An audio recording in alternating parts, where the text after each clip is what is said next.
భారతదేశ చరిత్రలో అరబ్బుల ఆక్రమణ సింధుపై అనేది ప్రథమ ఘట్టం.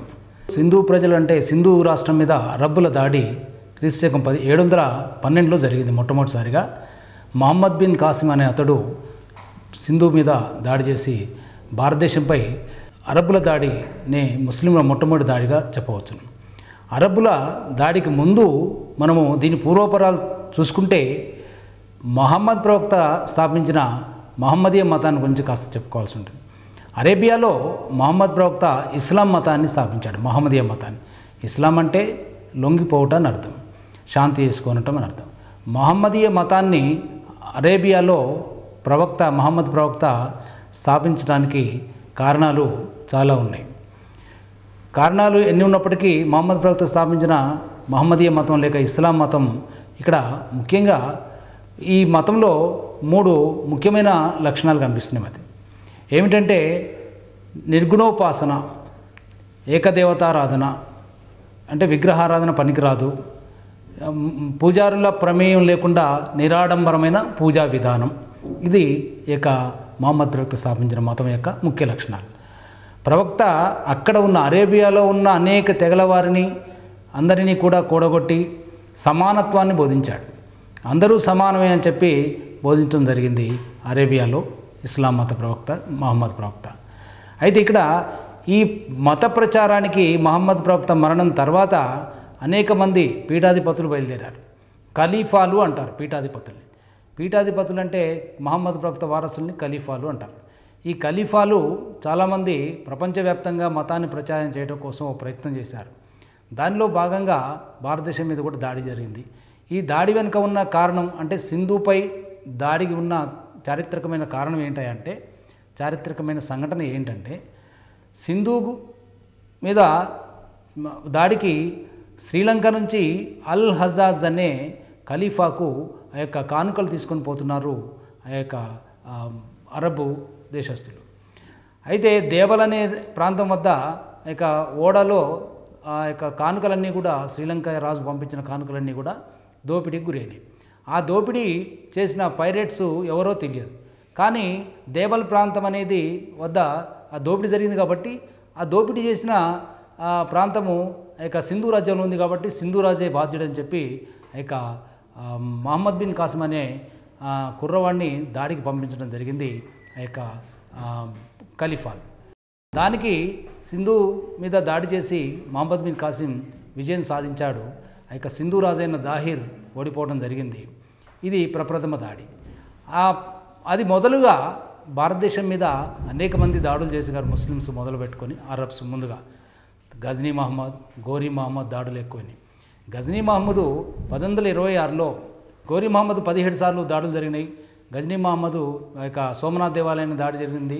ఇవి చాలా ప్రధానమైన ఇతివృత్తాలు చరిత్రలో.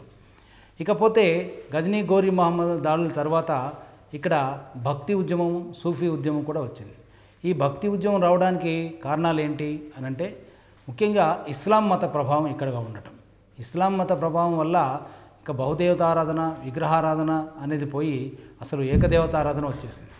ఈ ఏకదేవతారాధన పైగా నిర్గుణోపాసన, దేవుడికి ఒక రూపమంటూ లేదు అని చెప్పే ఇస్లాం మత ప్రభావం వల్ల భక్తి ఉద్యమం వచ్చింది. భక్తి ఉద్యమం అంటే ఏంటి అంటే ముక్తి కోసం లేక మోక్షం కోసం ప్రయత్నం చేయటం అన్నమాట. అంటే మోక్షం అంటే ఏంటి అని అంటే, మోక్షం అంటే ముఖ్యంగా పుట్టడం, చావటం అనేది లేకుండా పోవటమే మోక్షం.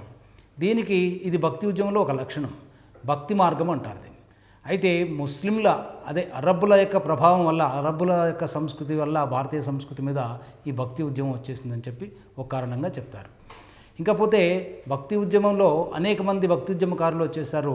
హైందవ భక్తి ఉద్యమకారులు రామానుజాచార్యుడు, రామానందుడు, నానకు, కబీరు, తర్వాత నామదేవుడు, వీళ్ళంతా రామానందుడు, వీళ్ళందరూ కూడా. అయితే ముఖ్యంగా ఈ తమిళనాడులో చూసుకుంటే మనము విశిష్టాద్వైతాన్ని కనుగొన్న రామానుజాచార్యుడు ముందుగా శ్రీభాష్యం రాశాడు ఆయన. అంటే శ్రీభాష్యం అంటే ఏంది అని అంటే ఇదొక గ్రంథం. ఏంటి గ్రంథం, దీంట్లో ఏముంది అని అంటే, ఇందులో ఉపనిషత్తులు, భగవద్గీత, ఇంకా వేదాల యొక్క అంటే బ్రహ్మసూత్రాలకి వ్యాఖ్యానం అన్నమాట. విశిష్టాద్వైతాన్ని కనుగొన్న రామానుజాచార్యులు దేవుడు లేడని, అందరూ సమానమేనని చెప్పి చెప్పడంతో పాటు శ్రీభాష్యం అనే ఒక గ్రంథం రాసి దానిలో ఈ యొక్క మూడు సంబంధించిన ఆ యొక్క అంశాలని తను బ్రహ్మాండంగా వ్యాఖ్యానం రాశాడు. ఆ మూడు ఏమిటి అని అంటే బ్రహ్మసూత్రాలు, తర్వాత భగవద్గీత, ఉపనిషత్తులు అనే వాటికి వ్యాఖ్యానం రాశాడు. అందులో అందరూ సమానమే, జన్మతః భగవంతుని దృష్టిలో అందరూ సమానమే, అసలు భగవంతుడు అనేవాడు లేడు, సృష్టిలో అందరూ సమానమే అని చెప్పి రామానుజాచార్యులు చెప్పాడు. అలాగే రామానందుడు కూడా చెప్పాడు, అలాగే నానక్ చెప్పాడు, కబీర్ చెప్పాడు, కబీర్ దోహెలలో చెప్పాడు, చైతన్యుడు చెప్పాడు. ఒకరేమిటి భక్తి ఉద్యమకారులంతా కూడా ఏం చెప్పారు అని అంటే అందరూ సమానమే, ఎక్కువ తక్కువలు అనేది కుల వ్యత్యాసాలు అనేది లేవు. భక్తి ఉద్యమం లక్షణాలలో కులతత్వం ఒకటి. ఈ కులతత్వము వల్ల అనేక ఇబ్బందులు సమాజంలో 15-16 శతాబ్దాలు వచ్చేసి హిందూ మతంలో భక్తి ఉద్యమం రావడానికి కూడా కారణమైంది కులతత్వం అన్నమాట. కులతత్వము ఒకవైపున ఇక ముస్లింల యొక్క ప్రభావము, ఇటువైపున సమాజంలో అనేక లోపాలు ఉండటము, ఇటువంటి కారణాల వల్ల భక్తి ఉద్యమం వచ్చేసింది. ఆ తర్వాత సూఫీ ఉద్యమం. సూఫీ ఉద్యమం అంటే ఏంది? సఫా అనే పదం నుంచి సూఫీ ఉద్యమం వచ్చిందని చెప్తారు. అంటే సఫా అంటే శుభ్రత, శుభ్రత అని అంటే ఆత్మశుభ్రత. అంటే ఆత్మశుభ్రత అంటే ఏంది? ఆత్మలో మలినం లేకుండా ఉండే విధానాన్ని ఆ లోపల ఏదైతే అంటే త్రికరణ శుద్ధిగా ఉండటం అనమాట. సూఫీ ఉద్యమం చాలా గొప్పది. త్రికరణ శుద్ధిగా అంటే ఏంది? మనసులో ఏదైతుందో అదే చెప్పడం, అదే చేయటం అనేది త్రికరణ శుద్ధి. చక్కని విధానము ఈ యొక్క త్రికరణ శుద్ధి అనేది చెప్పడం అనమాట. సూఫీ ఉద్యమకారులు, ముస్లిం యొక్క మత ప్రవక్తలు కూడా చాలామంది బయలుదేరి సూఫీ ఉద్యమాన్ని ఇక ఇండియాలో మన సమాజంలో, భారతీయ సమాజంలో ఇక సూఫీ ఉద్యమం కూడా మనకు ఎంతో కారణమైందని చెప్పవచ్చు. ఇక ఆ తర్వాత చెప్పుకోదగ్గ అంశాలలో మనకు చరిత్రలో ఢిల్లీ సుల్తాన్లు వస్తారు. ఢిల్లీ సుల్తాన్ విషయాన్ని తీసుకుంటే గోరీ మహమ్మద్ యొక్క ప్రతినిధి అయిన కుత్బుద్దీన్ ఐబక్. మొదట ఢిల్లీ సుల్తాన్లు వంశాలు ఏమేమితో చూద్దాం. మొదట బానిస వంశం, తర్వాత ఖిల్జీ వంశం, ఆ తర్వాత తుగ్లక్ వంశం, సయ్యద్ వంశం, లోడీ వంశం. అంటే 5 రాజవంశాలు ఢిల్లీ సుల్తాన్లు పరిపాలించారు. ఈ 5 రాజవంశాలు ఢిల్లీ సుల్తాన్లలో మొట్టమొదట బానిస వంశం. బానిస వంశం అని ఎందుకు పేరు వచ్చింది బానిస వంశం అనేది అని అంటే, బానిసలలో 11 మంది బానిస వంశ రాజులు ఉన్నారు. అందులో 4 బానిసలుగా అమ్మబడ్డవారే చిన్నప్పుడు. ఆ మధ్యయుగ లక్షణాలలో ఇక బానిసలుగా అమ్మబడే లక్షణం ఒకటి ఉంది.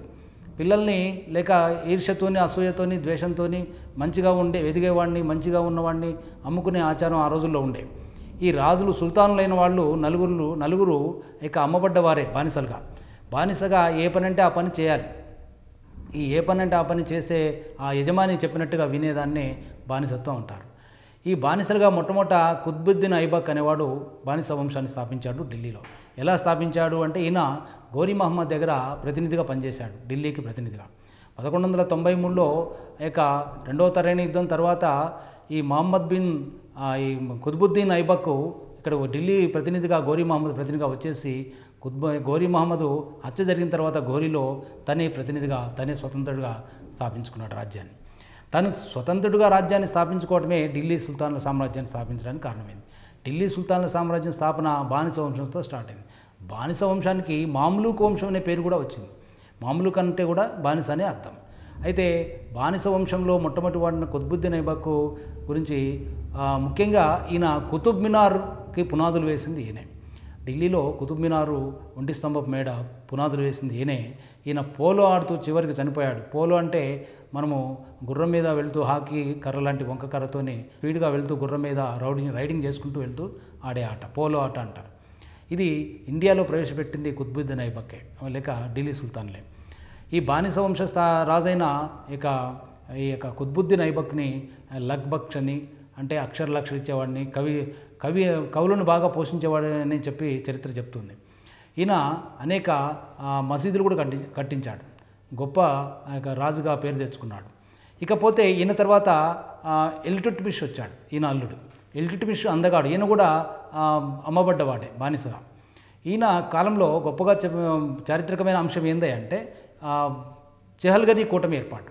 చెహల్గనీ అనే సర్దార్ల కూటమి, ఒక 40 మంది కూటమి ఏర్పడారు. ఈ 40 మంది సర్దారులు ఒక కూటమిగా ఏర్పడి సుల్తాన్కి ఎప్పుడు ముప్పు తెస్తూ ఉండేవాళ్ళు.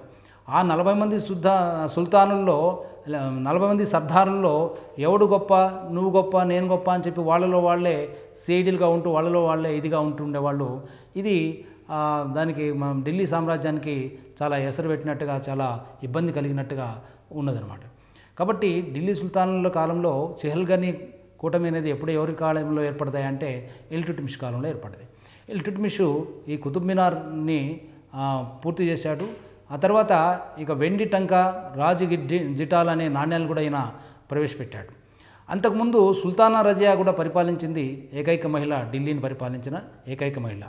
ఏది ఇల్టుట్మిష్ తర్వాత, ఏది కుత్బుద్దీన్ ఐబక్ ఇల్టుట్మిష్ తర్వాత ఆ యొక్క సుల్తానా రజియా పరిపాలించింది. అల్ తునియా అనే అతన్ని వివాహం ఆడింది. ఈ చిహల్గని వల్ల సుల్తానా రజియా కూడా ఆ యొక్క చిక్కుల్లో పడిపోయింది. ఆ యొక్క మోసంలో ఆమె హత్యగావించబడింది. ఇక ఆ తర్వాత బానిస వంశంలో చివరిగా గియాజుద్దీన్ బాల్బన్. ఈ గియాజుద్దీన్ బాల్బను బానిస వంశంలో గొప్పవాడు. ఈయన ఏం చేశాడు అనంటే పర్షియన్ పద్ధతులు ప్రవేశపెట్టాడు పరిపాలనలో. అంటే సుల్తాన్ పాదాలకి వంగి నమస్కారం పెట్టడం, ఇక సింహాసనానికి ముద్దు పెట్టడం, ఇటువంటి పద్ధతులు పర్షియన్ పద్ధతులు ప్రవేశపెట్టడం జరిగింది బాల్బను గొప్పవాడు. కాకపోతే తను హుందాగా ఉండేవాడు. ఎవరితోనూ పరిహాసాలు కానీ ఎవరితోనూ ఎక్కువగా మాట్లాడేవాడు కాదు. తన హోదాకు తగని వారితో మాట్లాడేవాడు కాదు. కానీ మహమ్మద్ అనే తన పెద్ద కుమారుడు యుద్ధంలో చనిపోతే అంతఃపురంలో అర్ధరాత్రప్పుడు లేచి కుమిలి ఏడ్చి ఇక ఆరోగ్యం చెడి చనిపోయేవాడని చెప్పి చరిత్ర చెప్తూ ఉంది. గియాజుద్దీన్ బాల్బన్ చివరి బానిసవంశ రాజు. ఈ బానిసవంశ రాజు గియాజుద్దీన్ బాల్బన్ తర్వాత మనం చెప్పుకోదగినది ఖిల్జీ వంశం. అల్లావుద్దీన్ ఖిల్జీ గొప్పవాడు. ఖిల్జీ వంశంలో జలాలుద్దీన్ ఖిల్జీ, తర్వాత అల్లావుద్దీన్ ఖిల్జీ, తర్వాత ఇంకా మాలిక్ కాఫర్ కొంతకాలం ఉన్నారు. వీళ్ళు ముఖ్యంగా ఖిల్జీ వంశంలో అల్లావుద్దీన్ ఖిల్జీ గొప్పవాడు. అల్లావుద్దీన్ ఖిల్జీ అనగానే మనకు కొట్టొచ్చినట్టుగా కనపడేది మార్కెట్ సంస్కరణలు. మార్కెట్ సంస్కరణలు అంటే ఇప్పుడు ఆధునిక టెక్నాలజీ యుగంలో మార్కెట్లో కూడా సంస్కరణల్ని మనం చేయలేకపోతున్నాం, మార్కెట్ల మీద కమాండింగ్ చేయలేకపోతున్నాం. కానీ ఆ రోజుల్లో చరిత్రలో ఆ యొక్క 16వ శతాబ్దంలో ఇక అల్లావుద్దీన్ ఖిల్జీ చక్కని ధరలు ప్రవేశపెట్టి మార్కెట్లో ఒక సైనికుడు, ఒక మామూలు వ్యక్తి రేట్లకు కొనుక్కునే వస్తువులు తగిన రేట్లకు కొనుక్కునే విధంగా సంస్కరణలు ప్రవేశపెట్టాడు. మార్కెట్ రిఫార్మ్స్ అంటారు. అయితే ఎవరైనా తప్పుడు తూకాలు కానీ తప్పుడు వ్యవహారాలు కానీ చేస్తే వాళ్ళని కఠినంగా శిక్షించిన సందర్భాలు కూడా చరిత్రలో లేకపోలేదు. ఎట్లా ఒక డేగ మాంసం అమ్మిన ఒక దుకాణదారుడు ఆ డేగ మాంసం తక్కువ తూకానికి అమ్మితే దానిని ఆ ఎంత తూకం తక్కువ ఉందో పక్షి మాంసము మనిషి ఆ యొక్క అమ్మినవాడి యొక్క దేహంలోంచి కూడా కండరాల్ని కోసి ఇచ్చే వ్యవహారం కూడా సందర్భం కూడా చరిత్రలో లేకపోలేదు. అల్లావుద్దీన్ ఖిల్జీ ఆ యొక్క మిగతా దక్షిణ భారతదేశము, ఉత్తర భారతదేశం అంతా జయించాడు.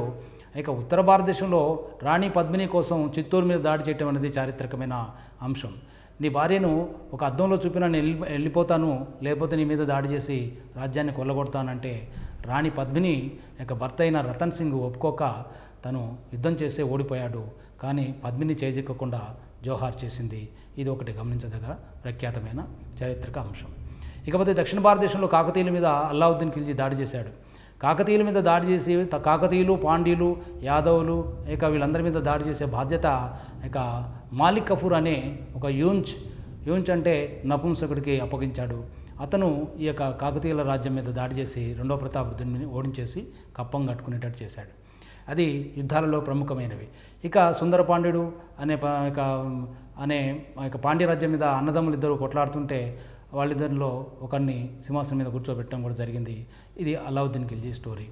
తర్వాత తుగ్లక్ వంశం వచ్చింది. తుగ్లక్ వంశంలో ముఖ్యంగా మనకు గొప్పవాడు మహమ్మద్ బిన్ తుగ్లక్. ఈ మహమ్మద్ బిన్ తుగ్లక్ చర్యలను బట్టి పిచ్చి తుగ్లక్ అనేది చరిత్రకారులు. ఒక బరోని అనేవాడు పరస్పర విరుద్ధ నిలయాల గుణాలు ఉన్నవాడని చెప్తాడు.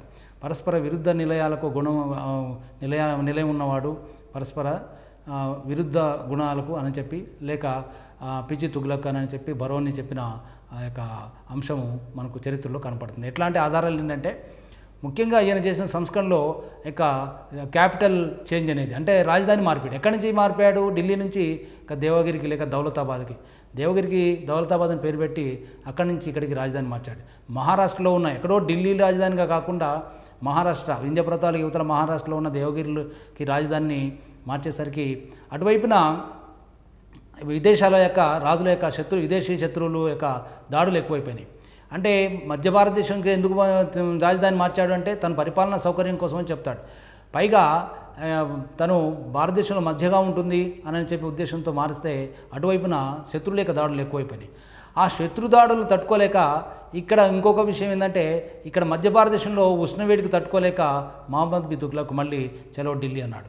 700 మైళ్ళు ఉన్న దూరంలో అక్కడి నుంచి ఇక్కడికి ఎవరిని కూడా ఉండనీయకుండా అధికారులతో సహా ఒక పిల్లి కూనను కూడా మార్పించాడని చెప్పి బరోని చెప్తాడు. పిల్లి కూనను అంటే పిల్లి కూన అంటే పిల్లి పిల్ల అంటే ప్రతి ఒక్కరిని ఢిల్లీ నుంచి దేవగిరికి మార్చాడు. మళ్ళీ దేవగిరి నుంచి చలో ఢిల్లీ అని చెప్పి మళ్ళీ అక్కడికి మార్చాడు.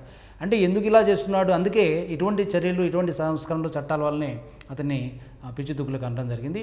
తర్వాత రెండవ సంస్కరణ కాయిన్స్ చేంజ్ అంటే రాగి నాణ్యాలు ముద్రించడం. రాగి నాణ్యాలు ఫస్ట్ బంగారు నాణ్యాలు ముద్రించి రాగి నాణ్యాలు తీసేసి బంగారు నాణ్యాలు ముద్రించి ప్రతి ఇల్లు ఒక టంకశాలగా మార్చేటట్టు చేశాడు. అంటే నాణ్యాల ముద్ర అనేది ఎవరు చేయకూడదనే విషయం చెప్పకుండా ఒక చట్టం సరిగ్గా చేయకపోయేసరికి ప్రతి ఇల్లు టంకశాలగా మారితే నాణ్యాలు తెచ్చిచ్చిన వాళ్ళకి బంగారం ఇస్తానని చెప్పి అనేసరికి ఖజానా ఖాళీ అయిపోయింది. అంటే ఇవన్నీ ఏంటంటే చేసిన తర్వాత మళ్ళీ పశ్చాత్తాపపడే వ్యవహారం. కానీ వాస్తవంగా తుగ్లకంత గొప్పవాడు ఎవరూ లేడు. పరస్పర విరుద్ధ గుణాలకు నిలయమైనప్పటికీ కూడా చాలా గొప్ప మేధావి. దస్తూరి చాలా బాగా ఉంటుంది. అనేక తర్కశాస్త్ర సంగ్రహాన్ని అనేక శాస్త్రాలని తను శాస్త్రాల్లో మేధావి. అనేక శాస్త్రాల్లో అవపోషణ పట్టిన దిట్ట. చాలా గొప్పవాడు, వేదాంతి, తాత్వికుడు, అన్ని రకాలుగా చెప్పుకోవచ్చు ఆయన. ఇంకొక సంస్కరణ మూడో విషయాన్ని చెప్పాలి. ఆ మూడో సంస్కరణ ఏంటంటే తను భూమి శిస్తు పెంచడం. గంగా యమున అంతర్వేది ప్రాంతంలో భూమి శిస్తు పెంచాడు. ఎలా పెంచాడు? శిస్తు పెంచాడు కానీ అక్కడ కరువు వస్తున్న పరిస్థితిని తట్టుకోలేక చూడక శిస్తు రెట్లు పెంచేసరికి ప్రజలు అక్కడి నుంచి రైతులంతా ఆ ప్రదేశాన్ని ఖాళీ చేసి గంగా యమున అంతర్వేది ప్రాంతంలో ఎటెటో వెళ్ళిపోయారు. అప్పుడు జనమంతా మళ్ళీ వెళ్ళిపోయేసరికి ప్రజలు అధికారులు చెప్పేసరికి భూమి శిస్తుని తగ్గించాడు.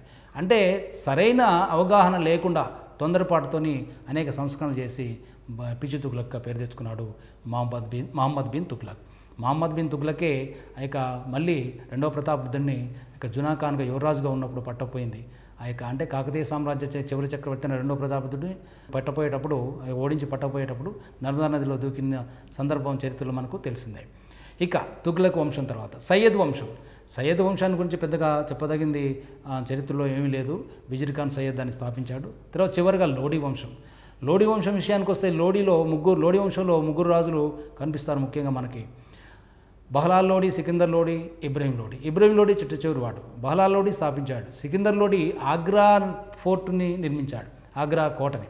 ఈ ఆగ్రా కోట నిర్మించిన సికిందర్ లోడీ తర్వాత వచ్చిన ఇబ్రహీం లోడీ ఎక్కువ కాలం పరిపాలించాడు కానీ ఆయన నాశనం చేశాడు సామ్రాజ్యాన్ని. అంటే ఢిల్లీ సుల్తాన్ సామ్రాజ్యం నాశనం అయింది అంటే వేరే వాళ్ళు వచ్చి ఆక్యుపై చేసింది ఇబ్రహీం లోడీని. వేరే వాళ్ళు అంటే బాబర్ దాడి చేశాడు. మొఘలాయి సామ్రాజ్యం స్థాపన జరిగిందన్నమాట. 1526లో ఇబ్రహీం లోడీ ఢిల్లీ దగ్గరలో ఉన్న పానిపట్ వద్ద బాబర్ మీద యుద్ధం చేశాడు. బాబరు మొదటి పానిపట్టు యుద్ధం అంటారు దీని చరిత్రలో. బాబరు ఇబ్రహీం లోడీ సైన్యాన్ని 1,00,000 సైన్యాన్ని ఈజీగా ఓడించగలిగాడు తన శతఘ్ని దళం చేత. ఇబ్రహీం లోడీ కాస్త పరిపాలన తెలియనివాడు, కాస్త అవగాహన తక్కువవాడు, పైగా అహంకారం ఎక్కువ, ఎవరి మాట వినడు ఆయన. అందుకే తొందరగా ఈజీగా ఓడిపోయి యుద్ధంలో చనిపోవడం జరిగింది. అది ఇబ్రహీం లోడీ ఢిల్లీ సుల్తాన్ల వ్యవహారం. ఢిల్లీ సుల్తాన్ల కాలం నాటి కొన్ని పరిస్థితులు చెప్పబోయే ముందుగా విజయనగర సామ్రాజ్యం ఏర్పాటు, విజయనగర సామ్రాజ్య పరిపాలకులు, బహుమనీ రాజ్యం గురించి చెప్పుకుందాం మనం. విజయనగర సామ్రాజ్యం ఎలా ఏర్పడింది? 1336లో తుంగభద్ర నది ఒడ్డున విద్యారణ్య స్వామి ఆశీస్సులతో హరిహరాయలు బొక్కరాయలు విజయనగర సామ్రాజ్యాన్ని ఏర్పాటు చేశారు. మహమ్మద్ బిన్ తుగ్లక్ కాలంలో విజయనగర సామ్రాజ్యం మహమ్మద్ బిన్ తుగ్లక్ తర్వాత 1336లో కాకతీయుల సామంతుల్ని అందరినీ కూడా ఓడించి ఢిల్లీకి తీసుకొని పోయారు. అటువంటి వాళ్ళలో ఆనగొందిని పరిపాలించే రాజును కూడా తీసుకెళ్లారు. ఈ ఆనగొందిని పరిపాలించే రాజు దగ్గర హరిహర్రాయలు బుక్కరాయలు అధికారులుగా ఉద్యోగులుగా పనిచేస్తున్నారు. అక్కడ ఢిల్లీలో వీళ్ళు మత మార్పిడి చేసుకొని వీళ్ళు ఉంటూ ఉన్న క్రమంలో మళ్ళీ ఇక్కడ కంపిల్లో దక్షిణ భారతదేశంలో కంపిలి రాజ్యంలో తిరుగుబాటు జరిగింది. ఆ తిరుగుబాటును అణచడానికి ఢిల్లీ సుల్తాను ఈ హరిహర బొక్కరాయలు అనే వాళ్ళని పంపించాడు. ఈ హరిహర బొక్కరాయలు దక్షిణ భారతదేశంలోని కంపిల్లికి వచ్చి ఇక్కడ రాజును ఓడించేసి అక్కడెక్కడో ఉన్న ఢిల్లీ సుల్తాన్కి మనం కప్పం ఎందుకు కట్టాలి, మనం ఎందుకు తీసుకెళ్ళి ఇవ్వాలి, మనమే స్వతంత్రం ప్రకటించుకుందాం అని చెప్పి 1136లో తుంగభద్ర నది ఒడ్డున విద్యారణ్య మహర్షి అనే ఒక ఋషి ఆశీస్సులతో వాళ్ళే ఒక గొప్ప నగరాన్ని తయారు చేసుకున్నారు. అక్కడ తుంగభద్ర నది ఒడ్డున ఒక కుందేలు పులిని బెదిరిస్తున్నట్టుగా ఒక కథ చెప్తారు. ఇది చారిత్రకమైన అంశం కాకపోవచ్చు, కానీ వాస్తవంగా అక్కడ నీళ్లు తాగిన వారికి ఎక్కడ లేని పౌరుషం వస్తుందని చెప్పి ఊహించి అక్కడే ఉన్న విద్యారణ్య మహర్షి యొక్క ఆశీస్సులతో కూడా వీళ్ళు విద్యారణ్య స్వామి అని చెప్పి ఒక దేవాలయాన్ని కూడా కట్టి అదే విజయనగరంగా, విద్యారణ్యంగా, విద్యాధరంగా పేర్లతోని ఒక సామ్రాజ్యాన్ని స్థాపించారు. దీనినే హంపి అంటాం. అయితే ఈ విజయనగర సామ్రాజ్యం సంగమ, సాళువ, తుళువ, ఆరవీటి అనే వంశాలు పరిపాలించే వరుసగా. సంగమ వంశాన్ని స్థాపించింది హరిహర బుక్కరాయలు. వీరు సంగముని కుమారులు కాబట్టి సంగమ వంశం అని పేరు వచ్చింది. అయితే సంగమ వంశంలో హరిహర బుక్కరాయలు 1336లో వీళ్ళు రాజ్యాన్ని స్థాపించి ఇక పక్కనే ఉన్న బహుమనిస్తోని ఇక వీళ్ళకి అక్కడే వీళ్ళకు యుద్ధాలు కూడా వీళ్ళతోనే ప్రారంభమైంది. సంగమ వంశంతోనే పక్కన ఉన్న బహుమని ముస్లిం రాజులకి గొడవలు వీళ్ళతోనే స్టార్ట్ అయింది. సంగమ వంశంలో గొప్పవాడు ఇక రెండవ దేవరాయలు. ఈ రెండవ దేవరాయల్ని ప్రౌఢదేవరాయలు అంటారు. ప్రౌఢదేవరాయలు అనేక మంది కవులను పోషించాడు. చక్కని కవులను పోషించి మంచి పేరు తెచ్చుకున్నాడు రెండవ దేవరాయలు లేక ప్రౌఢదేవరాయలు. తర్వాత సాళువంశం. సాళువంశ కాలంలో గొప్పగా చెప్పుకోదగినది రాజులు తక్కువ పరిపాలన, తక్కువ మంది రాజులే ఉన్నారు. కానీ సాళువ నరసింహుని కాలంలో అన్నమాచార్యుల వారు ఉన్నట్టుగా మనకు ఆధారాలు బ్రహ్మాండంగా కనిపిస్తూ ఉన్నాయి చరిత్రలో. ఇక మూడవది తుళవంశం. తుళవంశం రాజే కృష్ణదేవరాయల వల్లనే మనకు విజయనగర సామ్రాజ్యం యొక్క ప్రఖ్యాతి వచ్చేసింది. ఎంతగా వచ్చిందంటే విజయనగర సామ్రాజ్యం ప్రఖ్యాతే కాకుండా కృష్ణదేవరాయల వల్ల తెలుగు కూడా బాగా వ్యాపించింది. తెలుగు దక్షిణ భారతీయ భాషలలో తెలుగు లెస్స అనే మాట కూడా ఆయన రాసినట్టుగా కూడా మనకు ఆధారం ఉంది. శ్రీకృష్ణదేవరాయలు తుళో వంశస్థుడు. తుళో నరసనాయకుని యొక్క కుమారుడు. నాగాంబ తల్లి పేరు. నాగలాపురం అని, నాగపట్నం అని ఇప్పటికి కూడా అక్కడక్కడ మనం ఇక కన్నడ దేశంలో మనకు ఆధారాలు ఉన్నాయి. అయితే నాగలాపురం నాగాంబ అనే కృష్ణదేవరాయల యొక్క తల్లి ఇక ఆమె పట్టపురాణి కాదంటారు. అదంతా చారిత్రకమైన అంశమో కాదో కానీ వాస్తవంగా కృష్ణదేవరాయలు మాత్రం గొప్ప రాజు, తుళు వంశ రాజు. తుళు ఆయన అసలు భాష అంటే కన్నడ రాయలు. వాస్తవంగా కన్నడ దేశం, కర్ణాటక దేశం అయినప్పటికీ తెలుగుని, తమిళనాడుని, ఒరిస్సాని అన్ని ఇక మొత్తం దక్షిణ భారతదేశంలో చాలా భాగాన్ని పరిపాలించాడు. కృష్ణదేవరాయలు 1509 నుంచి 1529 వరకు పరిపాలించాడు. కృష్ణదేవరాయల యొక్క పట్టాభిషేకం మహోత్సవం కూడా చాలా ఘనంగా ఆ రోజులో జరిగింది. కృష్ణరాయలు కన్నా ముందు ఆయన అన్న పరిపాలించిన నరసింహరాయలు ఆయన ఇతను చంపించమని తన యొక్క అప్పాజీ అంటే తిమ్మర్సు అనే ఒక మంత్రిని పంపిస్తాడు. ఆ మంత్రి ఇతన్ని చంపకుండా దాచిపెట్టి పెంచి అండర్గ్రౌండ్లో విద్యాబుద్ధులు నేర్పించి గొప్పవాడిగా తయారు చేస్తాడు. కృష్ణదేవరాయలు గొప్పవాడై అన్ని విద్యలు నేర్చుకొని ఇక గొప్ప చక్రవర్తి అయి ఇక ఇటు ఒరిస్సా కటక్ వరకు కూడా కొండవీడు, కొండపల్లి ఇవన్నీ జయించుకుంటూ ఒరిస్సా వరకు అంటే తూర్పు దిగ్విజయాత్రలు బ్రహ్మాండంగా ఇదవుతాడు.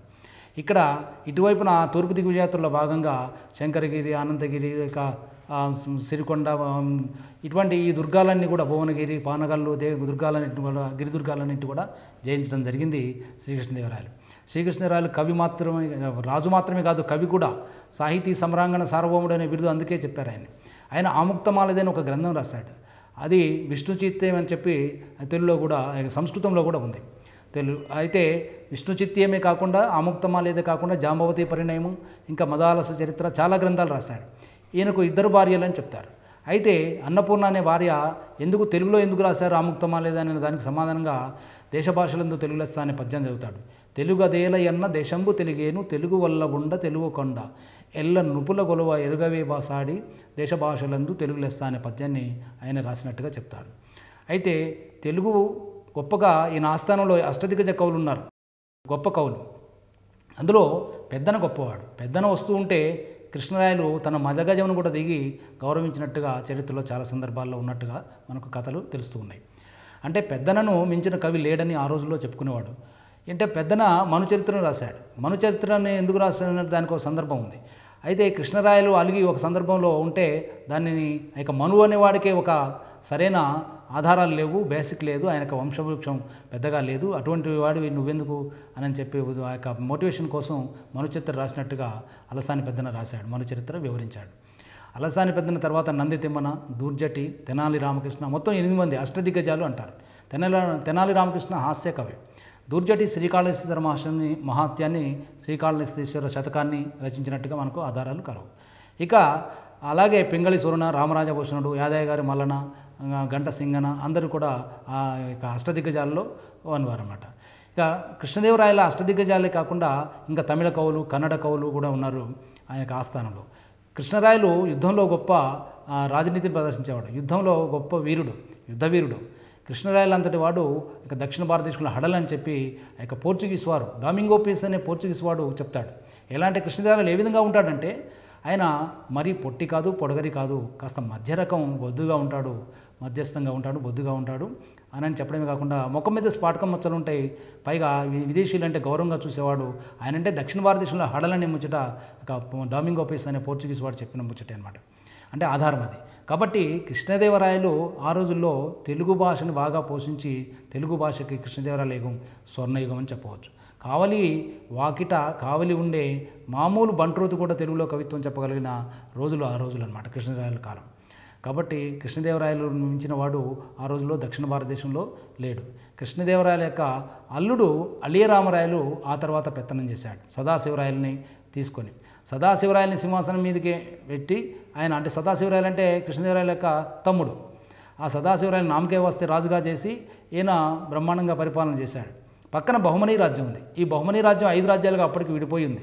ఈ బహుమనీ రాజ్యం బీదర్, బీరార్, బీజాపూర్, గోల్కొండ, అహ్మద్నగర్ అని చెప్పి 5 రాజ్యాలుగా విడిపోయి వీళ్ళు ఒకరికి తెలియకుండా ఈ యొక్క అలిరామరాయలు తను బ్రహ్మాండంగా వాళ్ళని ఇబ్బందులు పెడుతూ ఉన్నాడు, యుద్ధాలు చేస్తూ ఉన్నాడు. వీళ్ళని ఎగేసి ఇంకొకటి మీద ముగ్గురు కలిసి యుద్ధాలు చేసి వాళ్ళని ఓడించడం జరిగింది. ఇది కనిపెట్టిన ఇబ్రహీం కుతుబ్ షా అనే గోల్కొండ రాజు అతని మీద 1565లో 5 పాదుషాలతోని, అంటే పంచ పాదుషాలతోని ఒక మీటింగ్ పెట్టుకొని 1565లో ఒక యుద్ధం చేశారు. అదే తల్లికోట యుద్ధం. ఈ తల్లికోట యుద్ధంని బన్నిహట్టి యుద్ధం అని, ఇక రాకాసి గండి అని, రాక్షస్ తంగడి అనే పేర్లు కూడా ఉన్నాయి. ఈ 1565లో తుంగభద్ర నది ఒడ్డున రాకాసి గండి అనే ప్రాంతాల వద్ద జరిగిన యుద్ధంలో ఆ పంచపాదుషాలు కలిసి ఇక విజయనగర చక్రవర్తి అయిన అలిరామరాయల్ని, సదాశివరాయల్ని ఓడించేసి ఇక అలిరామరాయల యొక్క శిరస్సుని ఖండించి బల్లెంతో ఎత్తి ఇక పైకి చూపేసరికి విజయనగర నుంచి పారిపోయి ఆహాకారాలతో భయంకరంగా వెళ్ళిపోయినట్టుగా చరిత్ర చెప్తుంది మనకి. అంటే కృష్ణరాయలు స్థాపించిన సామ్రాజ్యం 1565లో తల్లికోట యుద్ధంతో నాశనం అయిపోయింది, పతనమైపోయింది. ఇంకా ఆ తర్వాత కూడా ఆరవీటి వంశం వరకు కూడా పరిపాలన సాగింది 1680 వరకు. కానీ అది నామకే వస్తే అది మామూలుగానే అడిగింది 3వ శ్రీరంగరాయల పరిపాలన వరకు కూడా. మధ్యలో ఇక అరవీటి వంశం కొద్దిగా అక్కడక్కడ చిన్న యుద్ధాలు చేస్తూ పరిపాలించింది. ఇక బ్రిటిష్ వారు, ఇక పోర్చుగీస్ వారు, ఫ్రెంచ్ వారు వాళ్ళంతా ఈలోగా ప్రవేశించారు. ఇక చెన్నైలో 3వ శ్రీరంగరాయల కాలంలో ఆ యొక్క చెన్నపట్నం అనే పేరున్న దానిని 3వ శ్రీరంగరాయలే తనకు చెన్నపట్నం అనే పేరుతో ఆ యొక్క బాడుగకు లేక కిరాయికి లేక అద్దెకు ఆ ప్రాంతాన్ని ఇచ్చినట్టుగా మనకు చరిత్ర చెప్తుంది.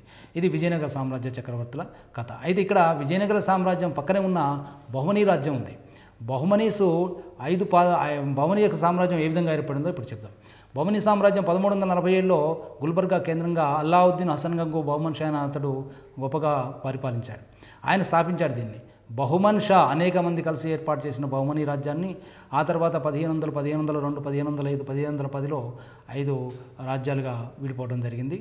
ముందుగా ఆ యొక్క అల్లావుద్దీన్ హసన్ గంగు బహుమన్ షా, తర్వాత 2వ మహమ్మద్ షా, 3వ మహమ్మద్ షా, 4వ మహమ్మద్ షా, ఇంకా మధ్యలో హుమయూన్ షా, ఇట్లా చాలామంది రాజులు ఉన్నారు దాదాపు. అయితే 3వ మహమ్మద్ షా కాలం గొప్పది. 3వ మహమ్మద్ షా గొప్పవాడు. ఎందుకు గొప్పవాడు, ఏ విధంగా పరిపాలన గొప్పవాడు అంటే అతని మంత్రి గవాన్ గొప్పవాడు. గవాను చక్కని సంస్కరణలు ప్రవేశపెట్టాడు. గవాన్ ప్రవేశపెట్టిన సంస్కరణలు, పర్షియన్ సంస్కరణలన్నీ కూడా అతని పక్కన ఉన్న ఇక 3వ మహమ్మద్ షా ఇక పక్కన ఉన్న మంత్రులు, సామంతులు లేకపోతే అధికారులు ఇక వీళ్ళంతా ఓరవలేక 3వ మహమ్మద్ షా బాగా తాగి ఉన్న మత్తులో ఉన్న టైంలో గవాన్ మీద చాడీని చెప్పేసి అతను చంపించడం జరిగింది. అయితే గవాన్ పోయిన తర్వాత 3వ మహమ్మద్ షా చాలా పశ్చాత్తాపడ్డాడు. ఆ తర్వాత ఇక 4వ మహమ్మద్ షా కొంతకాలం పరిపాలించాడు. ఆ తర్వాత విడిపోయింది బహుమనీ రాజ్యం 5 రాజ్యాలుగా. 5 రాజ్యాలుగా విడిపోయిన బహుమనీ రాజ్యంలో గోల్కొండ రాజధానిగా పరిపాలించిన కుతుబ్ షాహీ వంశం ఒకటనమాట. 512లో మహమ్మద్ కులీ కుతుబ్ షా గోల్కొండను కేంద్రంగా పరిపాలించాడు. అయితే బహుమనీ రాజ్యంలో ఇక గుల్బర్గా కేంద్రంగా పరిపాలించిన బహుమనీ రాజ్యంలో మహమ్మద్ గవాన్ గొప్పగా పరిపాలించి చక్కని సంస్కృతులు ప్రవేశపెట్టడమే కాకుండా అక్కడ ఒక మదర్సాను కూడా స్థాపించాడు. విద్యకు గొప్ప కేంద్రంగా ఇప్పటికీ ఆ మదర్సా నెలకొని ఉన్నది. అక్కడ గోల్ గుంబాజ్ అనే ఒక గొప్ప నిర్మాణాన్ని కూడా ఇతను కట్టించాడు ఇక గవాన్. ఇది బహుమనీ సుల్తాన్ది. అయితే బహుమనీ సుల్తాన్కి విజయనగర సామ్రాజ్య చక్రవర్తులకి ఎప్పుడు కూడా తుంగభద్ర నది ప్రాంతం గురించి ఎక్కువగా యుద్ధాలు జరుగుతూ ఉండేవి. బహుమనీ సామ్రాజ్యం యొక్క ఇదనమాట. ఇక పోతే బహుమనీ రాజ్యం 1565లో ఆ యొక్క తుంగభద్ర నది ఒడ్డున విజయనగర సామ్రాజ్య చక్రవర్తులతోని యుద్ధం జరిగింది. దీంతో ఇక విజయనగర సామ్రాజ్యం ఇటువైపున నాశనం అయిపోయింది. బహుమనీ రాజ్యం 5 రాజ్యాలుగా విడిపోయిందని చెప్పవచ్చును. ఈ యొక్క రెండవ పార్ట్లో విజయనగర సామ్రాజ్యం వరకు ఈ యొక్క ఇండియన్ హిస్టరీలో విజయనగర సామ్రాజ్యం, బహుమనీ రాజ్యం, ఢిల్లీ సుల్తాన్లు, తర్వాత యొక్క మొఘల్ సామ్రాజ్యం ఇవన్నీ కూడా అయిపోయినాయి.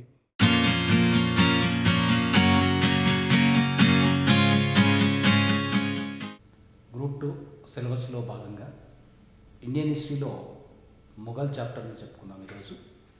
మొఘల్స్లో బాబరు మొఘలాయి సామ్రాజ్యాన్ని స్థాపించాడు 1526లో. మొఘలాయి సామ్రాజ్యం, మొఘల్స్ అనే పదం ఎలా వచ్చిందంటే మంగోల్ అనే పదం నుంచి మొఘల్ అనే పదం వచ్చింది. అయితే మొఘల్ సామ్రాజ్యం స్థాపించిన బాబరు రాకముందు భారతదేశ పరిస్థితులు ఏ విధంగా ఉన్నాయి? భారతదేశంలో ఉత్తర దక్షిణ భారతదేశాల్లో రాజకీయంగా అనేక విపత్కరమైన పరిస్థితులు, అల్లకల్లోలమైన పరిస్థితులు ఉన్నాయి. ఉత్తర భారతదేశంలో 2 రాజపుత్ర రాజ్యాలు, 4 ముస్లిం రాజ్యాలు ఉన్నాయి. దక్షిణ భారతదేశంలో 2 రాజ్యాలుగా విడిపోయింది. దక్షిణ భారతదేశంలో 2 రాజ్యాలుగా విడిపోయిన దక్షిణ భారతదేశంలో హిందూ రాజ్యాలు, ముస్లిం రాజ్యాలు కూడా ఉన్నాయి. హిందూ రాజ్యాలు విజయనగర సామ్రాజ్యం ఉంది. ముస్లిం రాజ్యాలు యొక్క బహుమనీ రాజ్యం ఉంది.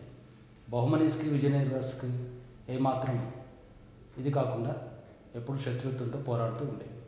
ఉత్తర భారతదేశంలో గుజరాత్, మాల్వా, కాశ్మీర్, కాబూల్ ఇవన్నీ కూడా సింధు, మాల్వా, తర్వాత ముల్తాన్ ఇవన్నీ ఒకరికొకరు పోట్లాడుతూ ఉన్నాయి. బాబరు దండయాత్ర గురించి మనం చెప్పుకుంటూ ఉన్నాము. మొదటి పానిపట్ యుద్ధం 1526 ఏప్రిల్ 21న పానిపట్లో ఇబ్రహీం లోడిని ఓడించే క్రమం చెప్పుకుంటూ ఉన్నాం. బాబర్ది 10,000 సైన్యం మాత్రమే, ఇబ్రహీం లోడిది 1,00,000 సైన్యం. ప్రథమంగా ఈ యుద్ధాన్ని గురించి అంత ప్రాముఖ్యత చరిత్రలో ఎందుకనంటే మొఘలాయి సామ్రాజ్య పరిపాలనకు స్థాపించబడిన ఇక బీజం వేసిన యుద్ధం కాబట్టి ఈ మొదటి పానిపట్టు యుద్ధం అని చెప్పి దీన్ని అంటారు. పానిపట్టు వద్ద జరిగిన మొదటి యుద్ధము పానిపట్టు యుద్ధం. చరిత్రలో 3 పానిపట్టు యుద్ధాలు జరిగినాయి. ఇది మొదటి పానిపట్టు యుద్ధం 1526లో జరిగింది. బాబరు 10,000 సైన్యంతో 1,00,000 సైన్యం ఉన్న ఇబ్రహీం లోడి సైన్యాన్ని ఓడించాడు. ఈ 1,00,000 సైన్యము కూడా సరైన శిక్షణ లేని సైన్యం, కిరాయి సైన్యంలాగా సరిగ్గా ఆ యొక్క బాబర్ యొక్క శతఘ్ని దళం ఉండటం వల్ల సరైన యుద్ధం నైపుణ్యంతో చేస్తూ ఉంటే కిరాయి సైన్యమైన ఆ యొక్క ఇబ్రహీం లోడి సైన్యం ఇటటే పారిపోవటం జరిగింది. కొద్ది గంటలలోనే, దాదాపు 4.5 గంటల్లోనే యుద్ధం జరిగి ఆ 4.5 గంటలలోనే బాబర్ యొక్క విజయం సాధించారు జహీరుద్దీన్ మహమ్మద్ బాబర్. బాబర్ 1526 ఏప్రిల్ 21న మొదటి పానిపట్టు యుద్ధం జరిగిన తర్వాత విజృంభించి ఆ తర్వాత భారతదేశంలోకి ప్రవేశించి ఢిల్లీ సామ్రాజ్యాన్ని ఆక్రమించేసి మొఘల్ సామ్రాజ్యాన్ని స్థాపించినట్టుగా ప్రారంభమైందన్నమాట. అయితే మొఘలాయి సామ్రాజ్యాన్ని స్థాపించిన బాబరు ఇంకా 2-3 యుద్ధాలు చేశాడు తన యొక్క చరిత్రలో, తన యొక్క జీవితంలో. 1526 నుంచి 1530 వరకు ఈయన యొక్క బాబర్ భారతదేశంలో గడిపిన సమయం. 1526 నుంచి 1527లో కాన్వాయ్ యుద్ధం చేశాడు. కాన్వాయ్ యుద్ధం రణా సంగ్రామ సింహుని మీద చేశాడు. ఈ రణాసంగ అనే ఒక రాజపుత్ర వీరుడు మేవార్, మార్వార్ని కలిపి పరిపాలిస్తూ ఉన్నాడు. మేవాడ్ రాజైన రణా సంగ్రామ సింహుడు అప్పటికే ఒంటి నిండా గాయాలున్న గొప్ప యుద్ధ వీరుడు. అయినా రణా సంగ్రామ సింహుని ఇక బాబరు 1527లో కాన్వాయ్ యుద్ధంలో ఓడించాడు. తర్వాత చందేరి దుర్గాన్ని కూడా ఆక్రమించాడు. చందేరి దుర్గాన్ని మేదినీ రాయ్ అనే అతను పరిపాలిస్తున్నాడు. అతను కూడా రాజపుత్ర వీరుడే. అది చిన్న దుర్గం. అది 1528లో దాన్ని ఆక్యుపై చేశాడు. చివరగా గోగ్రా యుద్ధం చేశాడు బాబరు 1529లో. ఇబ్రహీం లోడి యొక్క తమ్ముడు ఆ తర్వాత మహమ్మద్ పారిపోయి బెంగాల్కు పారిపోయి అక్కడ గోగ్రా దగ్గర బాబర్ని ఎదిరించాడు. అది చివరి యుద్ధం. బాబరు 4 యుద్ధాలతో మొఘలాయి సామ్రాజ్యాన్ని స్థాపించాడు. 1530లో ఈయన చనిపోయాడు. 1530 డిసెంబర్ 24న చనిపోయిన బాబరు తను స్వీయ చరిత్ర కూడా రాసుకున్నాడు. టర్కీ అరబీ పారసీక భాషలో క్షుణ్ణంగా తెలిసిన బాబరు టర్కీ భాషలో తుజ్కీ ఈ బాబరీ అనే పుస్తకాన్ని స్వీయ చరిత్రగా రాసుకున్నాడు. ఉద్యానవనాల రాజు అనే పేరు ఎనుకున్నది. పైగా స్వీయ చరిత్రల రాజు అని కూడా ఇతనికి మంచి బిరుదు కూడా ఉన్నది. బాబర్కి అన్ని మతాల మీద సరైన అవగాహన ఉన్నప్పటికీ కొంత పరమసహనం లేనివాడని కూడా కొంతమంది చరిత్రకారులు చెప్తూ ఉంటారు. అయితే బాబరు మంచి పాండిత్యము, మంచి ఉద్యానవనాలంటే బాగా పెంచిన రాజుగా, మంచి ఆయనకు ప్రావీణ్యం ఉన్న రాజుగా, మంచి అభిమానం ఉన్న రాజుగా, చెట్లన్నా ఉద్యానవనాలన్నా మంచి అభిమానము, అందుకే ఎక్కువగా ఉద్యానవనాలను పెంచాడు. ఉద్యానవనాల రాజు అని కూడా బాబర్ని చెప్పవచ్చు. బాబర్కి 4 కుమారులు. బాబర్ తర్వాత వచ్చిన రాజు హుమయూన్, మొఘలాయి చక్రవర్తుల్లో. ఈ మొఘలాయి చక్రవర్తుల్లో హుమయూను అంటే నాసిరుద్దీన్ మహమ్మద్ హుమయూన్ అని పూర్తి పేరు. నాసిరుద్దీన్ మహమ్మద్ హుమయూన్ అంటే టర్కీ భాషలో అదృష్టవంతుడు అని అర్థం.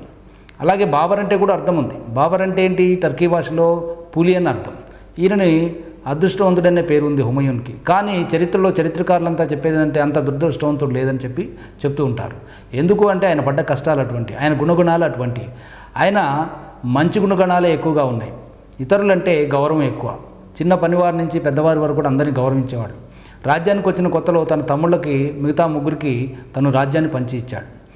రాజ్యాన్ని పంపకం అనేది ఏ రాజు కూడా చేయడు. తను స్వతహాగా రాజ్య పంపకం చేపట్టాడు. మంచి గుణాల విషయానికి వచ్చేసరికి రాజు హుమయూను చక్కగా అందరితోని గౌరవింపబడటం, గౌరవంగా చూడటం అనే గొప్ప విషయం కాకుండా క్షమాపణ కోరితే వెంటనే ఎంత పెద్ద తప్పైనా మర్చిపోయే గుణం ఉంది. లోపాలు కూడా ఉన్నాయి. నలమందు తినడం, త్రాగుడు, తర్వాత నాట్యమన్నా ఇటువంటి లోపాలు కూడా ఉండటం వల్ల ఆయన జీవితంలో అనేక కష్టాలు అనుభవించాడు. 1530 నుంచి 1556 వరకు దాదాపు 25 సంవత్సరాలు పరిపాలించిన హుమయూను తను తిరిగి రాజ్యాన్ని కోల్పోయి మధ్యలో రాజ్యాన్ని తిరిగి నిలబెట్టుకున్నాడు. హుమయూను అంత దురదృష్టవంతుడు లేడు, కానీ హుమయూను అదృష్టవంతుడు అనే పేరు ఉంది. హుమయూన్కి మిగతా తమ్ముళ్ళకి చాలా తేడా ఉంది. హుమయూన్ని చంపాలని కూడా మిగతా తమ్ముళ్ళు 3 కూడా ప్రయత్నాలు చేశాడు.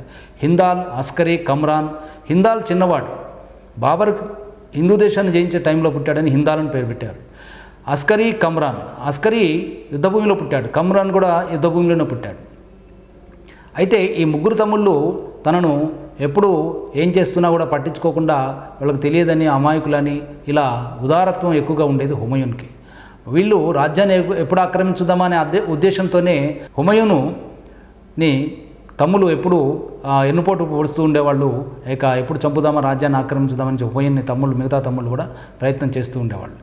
ఆ తర్వాత హుమయూను చివరిగా 1566లో గ్రంథాలయం మెట్లు దిగుతూ ఢిల్లీలో మెట్లు పడిపోయి చనిపోయాడు. హుమయూన్ తర్వాత వచ్చినవాడు మొఘల్ సామ్రాజ్య చక్రవర్తి కాదు కానీ సూర్వంశం చక్రవర్తి షేర్షా 5 సంవత్సరాలు పరిపాలించాడు. షేర్షా అసలు పేరు ఫరీద్, 1472లో జన్మించాడు. ఈయన 5 సంవత్సరాలు మాత్రమే పరిపాలించినప్పటికీ చక్కని పరిపాలనా సంస్కరణలు ఏర్పాటు చేశాడు.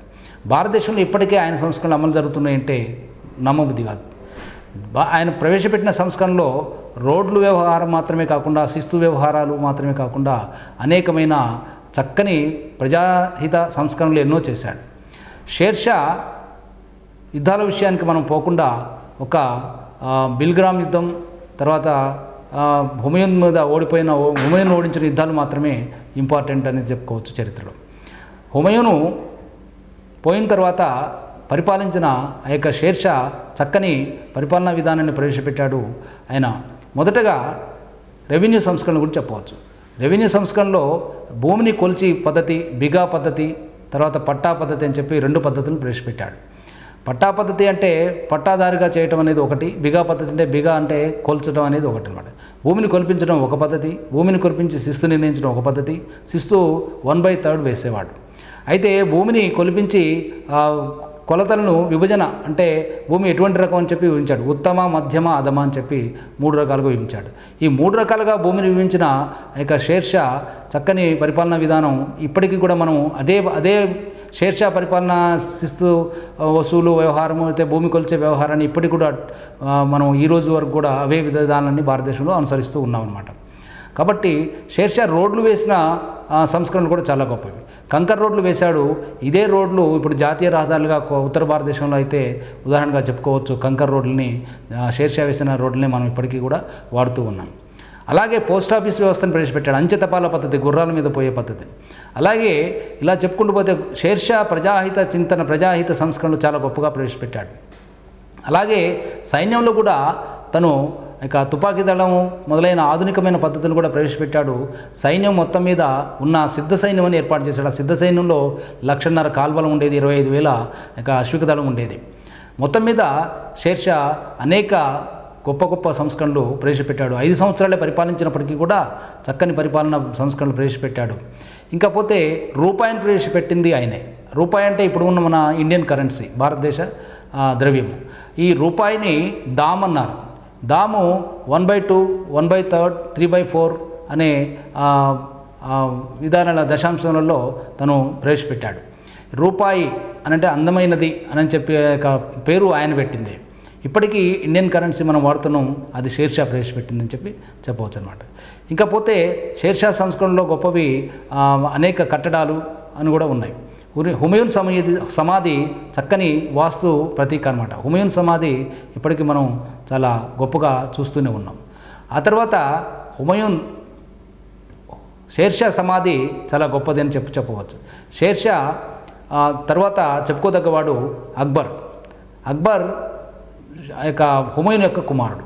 ఈయన 2వ పానిపట్ యుద్ధంతో చరిత్రలోకి వచ్చాడు. 2వ పానిపట్ యుద్ధం 1556 నవంబర్ 5న జరిగింది.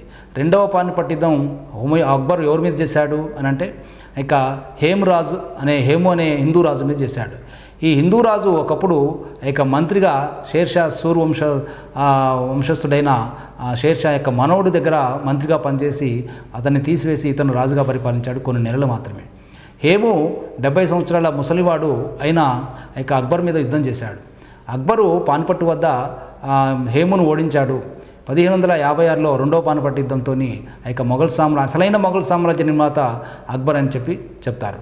అక్బర్ పరిపాలన చాలా గొప్పది, పరమ సహనం కలవాడు. 2వ పానిపట్టు యుద్ధంతో తను సింహాసనానికి వచ్చి అక్బర్ అని పేరు చక్కని జాబిల్లి వంటి వాడు అనని జహీరుద్దీన్ మహమ్మద్ అక్బర్ అని పేరు పెట్టడం జరిగింది హుమయూన్.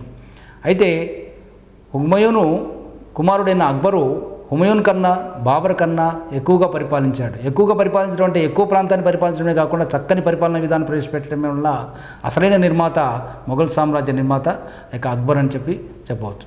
అక్బరు అనేక సంస్కరణలు ప్రవేశపెట్టాడు. అక్బర్ చేసిన యుద్ధాలు ముఖ్యంగా హల్దీఘాట్ యుద్ధం చాలా గొప్పది. హల్దీఘాట్ యుద్ధం రాణా ప్రతాప్ సింగుడి మీద చేశాడు, రాజపుత్ర వీరుడి మీద. 1575లో హల్దీఘాట్ యుద్ధం చేశాడు. ఆ హల్దీఘాట్ యుద్ధం చరిత్రలో చాలా ప్రఖ్యాతిగాంచింది. తర్వాత మార్వార్ రాజు చిత్తోడు మీద దాడి, తర్వాత దక్షిణ భారతదేశంలో చాంద్ బీబీ మీద చేసిన యుద్ధం కూడా చాలా ప్రఖ్యాతమైనది, ముఖ్యమైనది కూడా. అయితే చాంద్ బీబీ అహ్మద్నగర్ రాణి, చిన్నపిల్లవాడు పేరు మీద తను పరిపాలిస్తూ ఉంది. చాంద్ బీబీ స్త్రీ అయినప్పటికీ చాలా గొప్ప నిపుణురాలు, యుద్ధ నిపుణురాలే కాకుండా తెలియగలది, చదువుకున్న ఆమె ఆ రోజుల్లో. ఆమె అక్బర్ యొక్క ప్లాన్లన్నీ తిప్పికొట్టడం మొదలుపెట్టింది. అక్బరు అంతకంటే ఎక్కువగా తెలివిగా ఆమె కోటకి చుట్టూ కందకాలు త్రవ్వించి ఆ కోటను పేల్చివేసి ఆమెని లొంగ తీసుకోవడం జరిగిందనమాట. అహ్మద్నగరు, బీజాపూరు ఇవన్నీ కూడా అక్బర్కు వశమైనవి. ఆ తర్వాత తను చక్కని పరిపాలనా విషయాలను ప్రవేశపెట్టాడు. ఖాందేశ్ని కూడా జయించాడు. ఈ ఖాందేశు మన మధ్య భారతదేశంలో వింధ్యసాత్పుర పర్వతాల్లో ఉంది. దీనిని జయించిన తర్వాతనే బులంద దర్వాజా, దీన్ని జయించడం చాలా కష్టమైంది, అందుకనే గుర్తుగా బులంద దర్వాజా అని చెప్పి ఫతేపూర్ సిక్రీలో కట్టాడు. ఈ ఫతేపూర్ సిక్రీలోని బులంద దర్వాజా భారతదేశంలో అతిపెద్ద దర్వాజా అని చెప్తారు మన చరిత్రకారులు. ఇకపోతే అక్బరు పరిపాలన విషయానికి వస్తే షేర్షా పరిపాలన విధానాన్ని అక్బరు కూడా ప్రవేశపెట్టాడు. మహమ్మదీయ మతానికి జాబిల్లి వంటి వాడైన అక్బర్ చక్కని పరమోత్సాహనం కలవాడు. అనేక మత సంస్కరణలు కూడా చేశాడైనా. హిందువుల్ని ఎట్టి పరిస్థితుల్లోనూ ఇబ్బంది పెట్టకుండా మిగతా ముస్లిం చక్రవర్తులలా కాకుండా చక్కని పరిపాలన సంస్కరణలు ప్రవేశపెట్టాడు. అమోఘత్వ ప్రకటన చేశాడు. ఇబదత్ ఖాన్ అనే ప్రార్థనా మందిరాన్ని కట్టించాడు. దీనీ ఇలాహీ అనే కొత్త మతాన్ని 1582లో స్థాపించాడు.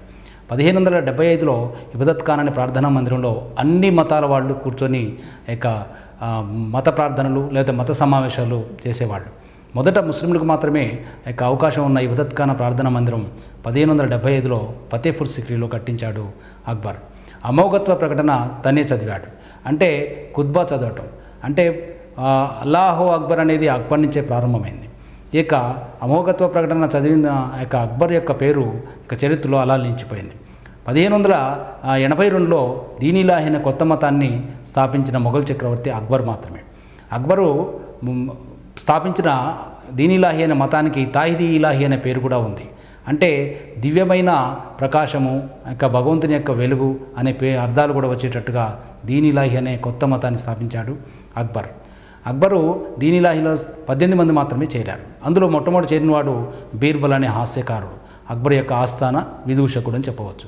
అక్బర్ స్థాపించిన కొత్త మతము ఎవరు చేరకపోయినా కూడా ఒక కొత్త చరిత్ర సృష్టించి కొత్త మతాన్ని స్థాపించాడు అక్బర్ అని చెప్పవచ్చు. అక్బరు పరమత సహనానికి నిదర్శనంగా హిందువుల మీద అనేక పన్నులు తీసివేశాడు. జిజా పన్నును తీసివేశాడు, యాత్రికుల పన్నును తీసివేశాడు. అలాగే హిందువుల పండుగలను తను స్వయంగా ఆచరించాడు. ఆ యొక్క దసరా, దీపావళి మొదలైన పండుగలన్నీ కూడా తను కూడా ఆచరించాడు. తను జంధ్యం ధరించేవాడు. స్వయంగా ఇక జైనమత సిద్ధాంతాల్ని అంటే మద్యము, మాంసము అవన్నీ త్యజించాడు. అలాగే తను బజార్లో కూర్చొని అరుగు మీద కూర్చొని వీధులలో ఎక్కడో చూస్తూ తను శూన్యంలోకి ప్రవేశించి ఆ యొక్క ఏదేదో తాత్వికమైన ఆలోచనలు చేస్తూ ఉండేవాడు హిందూ చక్రవర్తిలాగా. అతను హిందూ రాణికి జన్మించినవాడు కాబట్టి హిందూ యొక్క భావాలు ఎక్కువగా ఉన్నాయని చెప్పి చరిత్రకారులు కొంతమంది చెప్తారన్నమాట. జైనమత సిద్ధాంతాలకి అనుగుణంగా ఇంకొక హిందూ మతస్థుడు కూడా బయటకు వచ్చేసి అక్బర్ యొక్క అంతఃపురానికి వెళ్ళి అతనికి స్మృతి పురాణ ఇతిహాసాలన్నీ కూడా నేర్పాడు. ఆయన దేవి పురుషోత్తం అనే అతను యొక్క అక్బర్కి. అలాగే ఇక అక్బర్ యొక్క ప్రావీణ్యం ఎంత గొప్పది అంటే అవతలి మతస్థుల్ని అంటే పరమత సహనాన్ని కలిగి ఉండటం అనేది గొప్ప విషయం. అలాగే అక్బర్ యొక్క పరమత సహనంతో పాటుగా అక్బరు మిగతా యుద్ధరంగంలో ఎవరైనా మిగతా మతస్థులు ఇతర మతస్థుల యొక్క స్త్రీలు పట్టుబడినా కూడా వాళ్ళని చాలా సాధారణంగా గౌరవించే ఆహ్వానించే ఒక అక్బర్ యొక్క చక్రవర్తి ఉదాహరణని గొప్పగా చెప్పుకోవచ్చు అన్నమాట. ఇకపోతే అక్బర్ యొక్క మిగతా సంస్కరణల విషయానికి వెళ్తే తను ఆ యొక్క బులంద దర్వాజా నిర్మించాడు. ఆ యొక్క బులంద దర్వాజా ఖాందేశ్ జయించిన సందర్భంగా. అలాగే ఇబదత్ ఖాన్ అని ప్రార్థనా మందిరాన్ని కట్టాడు. అమోఘత్వ ప్రకటన చేశాడు. అలాగే తను దీన్ ఇలాహీ అనే కొత్త మతాన్ని స్థాపించాడు. ఇవి మాత్రమే తన జీవితంలో ఇంపార్టెంట్గా చెప్పవచ్చు. ఇక అక్బర్ తర్వాత సింహాసనానికి వచ్చినవాడు ఇక జహాంగీర్, అతని కుమారుడు. అసలు పేరు సలీం. సలీము చిన్నప్పుడు బాగా కొంటెగా అల్లరి చిల్లరి చేసేవాడు. సలీంని విద్యాబుద్ధి నేర్చేటప్పుడే అనేక ప్రజలంతా సామాన్య జనాలంతా ఇబ్బంది పెడుతూ ఉంటే సరిగా చదువుకోకుండా ఇక అక్బరు అతనిని చాలా ఇబ్బందులు కట్టడి చేసిన సందర్భాలు చాలా ఉన్నాయి. జహాంగీరు అసలు పేరు సలీం. అక్బరు ఇక సలీంకి విద్యాబుద్ధులు నేర్పించడమే కాకుండా తను చెప్పినట్టుగా వినట్లేదని చెప్పి చాలా నిర్బంధం చేశాడు. సలీం తిరుగుబాటు చేసిన సందర్భం కూడా అక్బర్ మీద ఉంది. అయితే సలీం యొక్క ప్రవర్తన బాగాలేదని అక్బరు తను కట్టుదిట్టమైన చర్యలు తీసుకున్నాడు. సలీము అక్బర్ మరణానంతరం సింహాసనానికి వచ్చాడు. సింహాసనానికి వచ్చి 11 సూత్రాలని 11 సంస్కరణలు చేశాడు. అందులో ఆగ్రా కోట దగ్గర యమునా నది ఒడ్డున న్యాయగంటను వేలాడదీయటం అనేది ఒక సంస్కరణ. అంటే అన్యాయం ఎవరికైతే జరుగుతుందో అతను వచ్చి ఆ యొక్క న్యాయగంటని లాగటం అనేది చరిత్రలో నిలిచిపోయిన సంఘటన. జహాంగీర్ స్వతహాగా జన్మతా మంచివాడే, కానీ తను అనేక కొన్ని వీక్నెసెస్ ఉండటం వల్ల, అంటే వ్యక్తిగత బలహీనతలు ఉండటం వల్ల తను చరిత్రలో ఒక రాజుగా మాత్రమే మిగిలిపోయాడు. ఏ విధంగా అంటే మద్యపానము లేదా మత్తుమందుకి అలవాటు. ఆ మత్తు నల్లమందు, ఓపియం.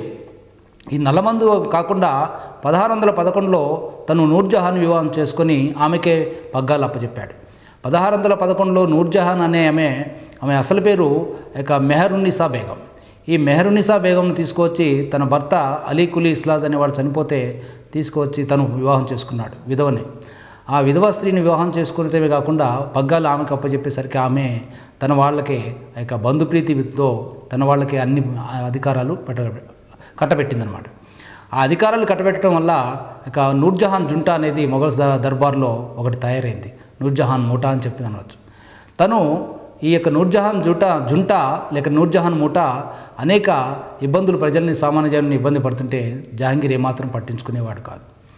జహాంగీర్ పట్టించుకోకుండా హుక్కా తాగుతూ ఇక నల్లమందు తింటూ అంతఃపురానికి మాత్రమే పరిమితమైన జహాంగీరు కాలంలో ఇక నూర్జహాన్ పరిపాలన కొంతకాలం సాగింది. నూర్జహాన్ పరిపాలనా కాలంలోనే ఇక తిరుగుబాట్లు అనేకం జరిగినాయి. అటువంటి వాటిలో తర్వాత పరిపాలించిన చక్రవర్తి అయిన స్వర్ణయుగాన్ని నిలిపిన షాజహాన్ తిరుగుబాటు కూడా చెప్పుకోదగింది. షాజహాను జహాంగీర్ యొక్క కుమారుడే, అయినా ఈ నూర్జహాన్ కుమారుడు కాదు కదా. అందుకని ఆ నూర్జహాన్ సవతి తల్లి మీద తిరుగుబాటు చేసిన సందర్భాలు చాలా ఉన్నాయి. వీళ్ళిద్దరి యొక్క ఘర్షణలో 2 ముఠాలుగా ఏర్పడిన ఘర్షణలో ఇక తను రాజ్యాన్ని కోల్పోయిందో కాబూలు కాందహార్ రాజ్యాన్ని కోల్పోవడం జరిగింది. ఇక జహాంగీరు గొప్ప చిత్రకారుడు. మొఘల్ చక్రవర్తుల్లో చిత్రకారుడు ఎవరై అంటే జహాంగీర్ మాత్రమే. జహాంగీరు ఏ చిత్రకారుడు వేశాడనే గొప్ప చెప్పగల దిట్ట జహాంగీర్. అంతేకాకుండా ఈ యొక్క జహాంగీరు పరిపాలన అనంతరం నూర్జహాన్ పరిపాలించింది. నూర్జహాన్ పరిపాలన కాలంలో ఇక పెద్దగా జరిగిన సంఘటనలు ఏమీ లేవు. ఇక రాజ్యాన్ని కొంత కోల్పోవడం తప్ప, తిరుగుబాట్లు తప్ప నూర్జహాన్ ముఠా పరిపాలించింది. ఆ తర్వాత షాజహాన్ పరిపాలన వచ్చింది. షాజహాన్ కాలాన్నే మొఘల్ చక్రవర్తుల కాలంలో స్వర్ణయుగంగా చెప్తారు. షాజహాన్ ఇక అసలు పేరు ఖుర్రం, అది అక్బర్ పెట్టాడు ఆ పేరు, సంతోషమని అర్థం. షాజహాన్ అనగానే భారతదేశ చరిత్రలో మనకి తాజ్మహల్ గుర్తొస్తుంది.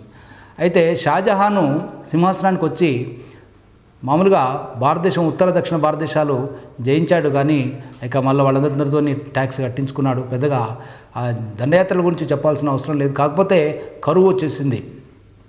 షాజహాను ముఖ్యంగా అనేక సంస్కరణలు చేశాడు. అనేక వాస్తు కట్టడాలు, తర్వాత చిత్రలేఖనము, శిల్పశాస్త్రాన్ని బాగా డెవలప్ చేశాడు. ఆ తర్వాత సంగీతాన్ని, సాహిత్యాన్ని బాగా డెవలప్ చేశాడు. ముఖ్యంగా షాజహాన్ అనగానే వాస్తుశాస్త్రం డెవలప్మెంట్ మనకు కనిపిస్తుంది. వాస్తువులో ముఖ్యంగా తాజ్మహల్ ఒకటి. తాజ్మహల్ యమునా నది ఒడ్డున భార్య ముంతాజ్ బేగం జ్ఞాపకార్థం 22 సంవత్సరాలు కష్టపడి ఉస్తాద్ ఇలా అనే గొప్ప ఇంజనీరు కట్టాడు. అది తెల్లని పాలరాతితో ప్రపంచ ప్రఖ్యాతిగాంచిన తాజ్మహల్ ఇక ప్రపంచ వింతల్లో ఒకటిగా చెప్తారు. తాజ్మహల్ నిర్మాణానికి రాళ్ళెత్తిన కూలీలు ఎవరని చెప్పి కవులు కూడా కీర్తించారు. అయితే తాజ్మహల్ ముఖ్యంగా ముంతాజ్ బేగం జ్ఞాపకార్థం, తన భార్య జ్ఞాపకార్థం కట్టిన తాజ్మహల్. ఆ తాజ్మహల్ తర్వాత ఇంకా దివానీ ఖాస్, ఎర్రకోట, మోతీ మసీద్ అంటే ముత్యాల మసీద్, ఇవన్నీ కూడా చాలా కట్టడాలు కట్టాడు.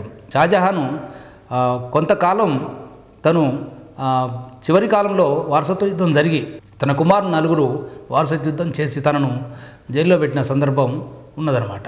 షాజహాన్ తాజ్మహల్ టర్కీ, అరబ్బీ, పర్షియన్ వాస్తు కళల సమ్మేళనం అని చెప్పి చరిత్రకారులు చెప్తారు. అయితే షాజహాను నెమలి సింహాసనాన్ని కూడా కట్టించాడు. 7 సంవత్సరాలు కష్టపడి ఈ నెమలి సింహాసనం 1,00,000 తులాల బంగారం, ప్రపంచ ప్రఖ్యాతిగాంచిన కోహినూర్ వజ్రాన్ని కూడా అందులో పొందుపరిచాడు.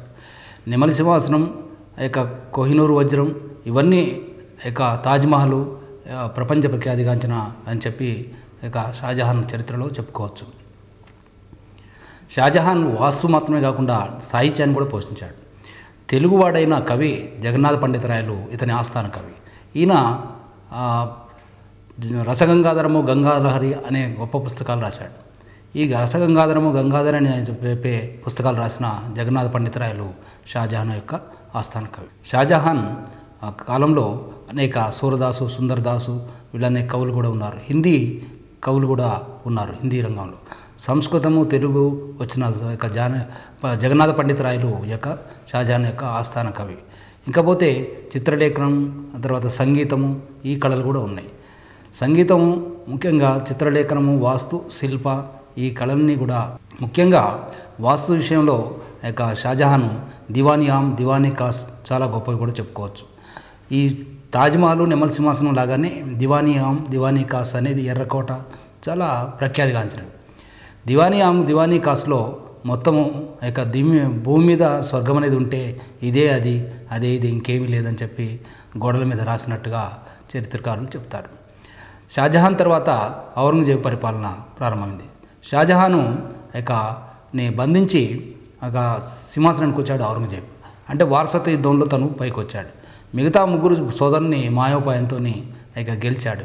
ఏ విధంగా అంటే మొదటివాడైన దారాషుకో గొప్ప కవి. ఈయన మహాసముద్ర సంఘం అనే పుస్తకం రాశాడు.